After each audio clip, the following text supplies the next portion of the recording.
Jepang dikenal sebagai salah satu negara dengan tingkat disiplin dan keteraturan yang tinggi. Sistem sosialnya sangat terstruktur, nilai-nilai tradisional yang kuat, dan etos kerja yang berdedikasi menciptakan citra negara yang sangat teratur dan disiplin.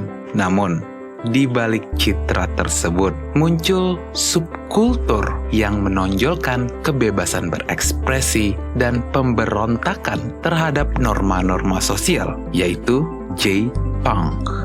Subkultur ini menampilkan musik yang bertenaga, fashion yang nyeleneh, dan semangat anti-establishment yang kontras dengan nilai-nilai tradisional Jepang. Bagaimana J-Punk bisa tumbuh dan berkembang di negara yang sangat disiplin ini? Penasaran? Mari kita mulai.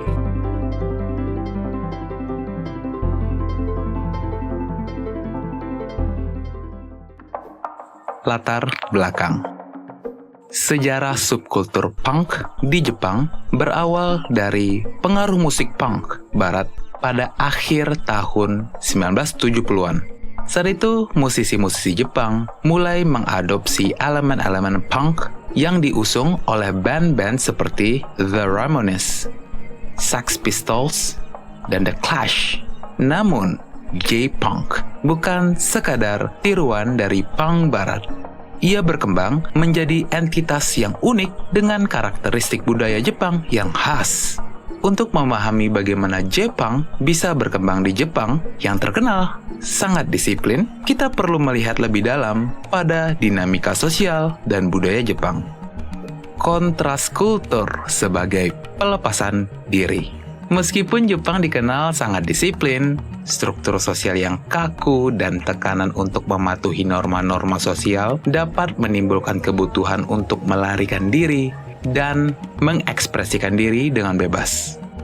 J-Punk menawarkan sebuah ruang di mana individu bisa melepaskan diri dari tekanan sosial tersebut. Dengan musik keras dan lirik yang sering kali mengkritik sistem, J-Punk menjadi media untuk mengekspresikan ketidakpuasan dan pemberontakan.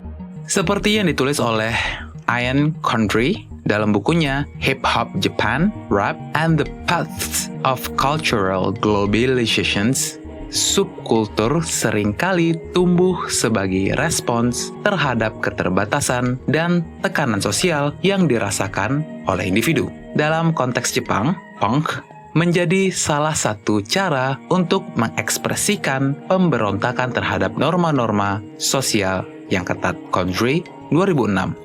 Di sini, Condry menggarisbawahi bahwa subkultur seperti punk adalah reaksi terhadap tekanan sosial yang ada.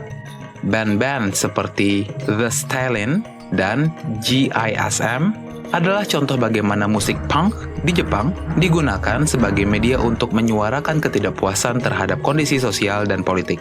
Mereka tidak hanya meniru gaya punk barat, tetapi juga menciptakan identitas mereka sendiri dengan lirik yang relevan dengan konteks Jepang. Kreativitas dalam batasan. Disiplin dan keteraturan di Jepang tidak selalu berarti menekan kreativitas. Sebaliknya, adanya batasan-batasan tersebut dapat mendorong kreativitas dalam mencari cara untuk mengekspresikan diri tanpa melanggar norma secara langsung. J-Punk dengan fashion dan musiknya yang eksentrik adalah bentuk kreativitas yang lahir dari mencari kebebasan di dalam batasan yang ada. Dalam bukunya Tokyo Cyberpunk, Post-Humanism in Japanese Visual Culture, Stephen T. Brown menjelaskan bahwa kreativitas seringkali muncul dari upaya untuk menavigasi dan mengatasi batasan-batasan yang ada. Di Jepang, punk menawarkan cara untuk mengekspresikan diri di luar batasan-batasan sosial yang ketat melalui estetika dan narasi yang berbeda dari arus utama. Brown, 2010. Hal ini menunjukkan bahwa batasan sosial bisa menjadi katalis bagi kreativitas, bukan penghalang. Contoh nyata dari kreativitas ini bisa dilihat dalam fashion punk di Jepang.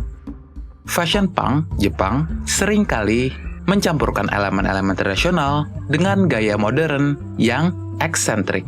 Ini menciptakan tampilan yang unik dan berbeda dari fashion punk barat yang lebih mentah dan minimalis. Gaya ini bisa dilihat dalam karya-karya desainer seperti Vivienne Westwood yang berkolaborasi dengan elemen-elemen budaya Jepang, menghasilkan estetika yang sangat khas.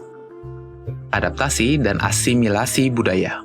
Jepang memiliki sejarah panjang dalam mengadaptasi dan mengasimilasi unsur-unsur budaya luar. Musik dan fashion punk yang berasal dari barat diadaptasi dan dikombinasikan dengan elemen-elemen lokal, menciptakan subkultur yang khas Jepang. Dengan cara ini, J-Punk bisa diterima sebagai bagian dari lanskap budaya Jepang meskipun tetap mempertahankan semangat pemberontakan yang asli. Sebagai contoh, lirik-lirik lagu punk di Jepang seringkali mengandung referensi-referensi budaya Jepang dan isu-isu sosial yang relevan dengan masyarakat Jepang. Ini membuat J-Punk lebih mudah diterima oleh masyarakat lokal karena relevansi kontekstualnya. Band-band seperti The Blue Hearts seringkali memasukkan elemen-elemen budaya Jepang dalam musik mereka, menciptakan jembatan antara tradisi dan modernitas. Ruang untuk kontras kultur. Meskipun Jepang memiliki struktur sosial yang disiplin, ada ruang-ruang di mana kontras kultur bisa berkembang. Kota-kota besar seperti Tokyo dan Osaka memiliki lingkungan yang lebih terbuka dan beragam, memungkinkan subkultur seperti J-Punk untuk tumbuh. Klub-klub musik underground, toko-toko pakaian vintage, dan komunitas seni menjadi tempat berkumpulnya para penggemar J-Punk, menciptakan ekosistem yang mendukung pertumbuhan subkultur ini. Brian Moran dalam The Business of Ethnography, Strategic Exchanges, People and Organizations menulis bahwa kota-kota besar seringkali menjadi tempat di mana subkultur dapat berkembang karena adanya keragaman dan toleransi yang lebih besar terhadap perbedaan. Moran, 2005. Ini menjelaskan mengapa J-Punk dapat berkembang di lingkungan perkotaan Jepang yang lebih terbuka dan beragam. Shibuya dan Harajuku di Tokyo adalah dua contoh kawasan di mana subkultur punk tumbuh subur.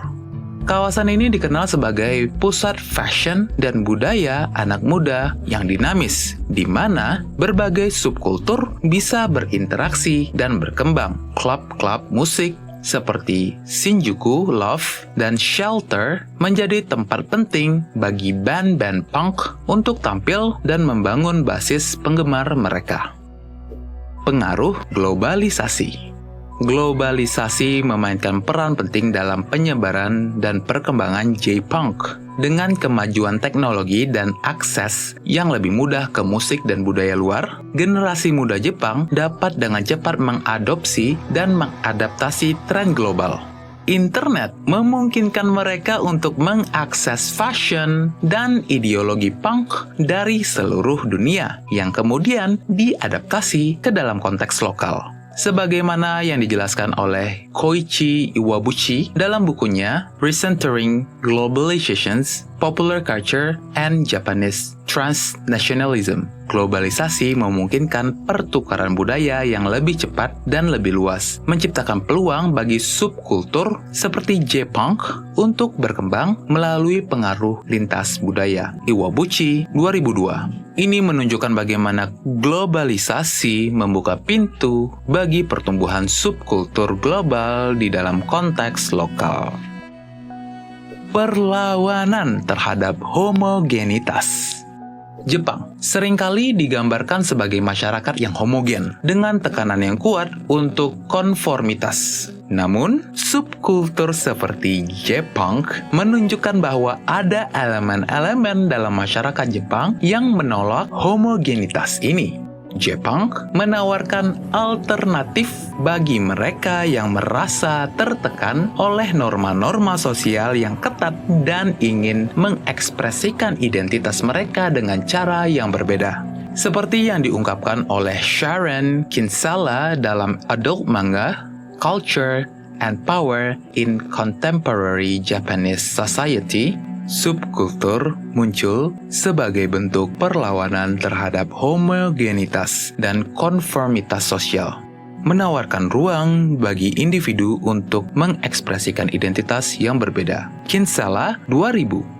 Ini menggarisbawahi pentingnya subkultur sebagai alat untuk menentang dan mendefinisikan ulang identitas dalam masyarakat yang sangat homogen. Band-band seperti The Stalin dan GISM dengan lirik-lirik dan penampilan mereka yang provokatif menantang norma-norma sosial yang ada dan menawarkan alternatif bagi mereka yang merasa tertekan oleh tuntutan homogenitas. Ini menunjukkan bahwa subkultur seperti J-Punk bisa menjadi alat yang kuat untuk perlawanan sosial. J-Punk sebagai bentuk ekspresi diri. Pada akhirnya, J-Punk adalah tentang ekspresi diri. Di negara yang sangat disiplin dan teratur, J-Punk memberikan cara bagi individu untuk mengekspresikan identitas mereka yang unik dan berbeda. Musik, fashion, dan gaya hidup punk menawarkan cara untuk melawan norma-norma sosial dan menemukan kebebasan dalam ekspresi pribadi. Dalam bukunya Japanese Street Style, Pat Little menulis punk menawarkan cara bagi individu untuk mengekspresikan identitas mereka yang unik, menantang norma-norma sosial, dan menemukan kebebasan dalam ekspresi diri. Little 2012. Ini menggambarkan bagaimana J-Punk menjadi alat bagi individu untuk mengekspresikan diri di luar batasan-batasan sosial yang ada. Sebagai contoh, fashion punk di Jepang seringkali sangat individualistis, dengan penggemar yang menciptakan gaya mereka sendiri yang unik dan berbeda dari yang lain. Ini menunjukkan bagaimana J-Punk bisa menjadi alat yang kuat untuk mengekspresikan identitas pribadi dan menemukan kebebasan dalam ekspresi diri. Kesimpulan, J-Punk adalah contoh menarik bagaimana sebuah subkultur yang kontras dengan norma-norma sosial dapat berkembang di negara yang sangat disiplin seperti Jepang, dengan menawarkan ruang untuk kebebasan berekspresi, memanfaatkan kreativitas dalam batasan, mengadaptasi unsur-unsur budaya luar, dan memanfaatkan ruang-ruang terbuka di lingkungan perkotaan. J-Punk berhasil menciptakan identitas uniknya sendiri. Di balik citra Jepang yang tertib dan teratur, J-Punk menunjukkan bahwa ada dinamika sosial yang kompleks dan kebutuhan mendasar untuk mengekspresikan diri dengan bebas. Melalui pengaruh globalisasi, perlawanan terhadap homogenitas, dan dorongan untuk ekspresi diri, J-Punk telah menemukan tempatnya dalam masyarakat Jepang yang sangat disiplin.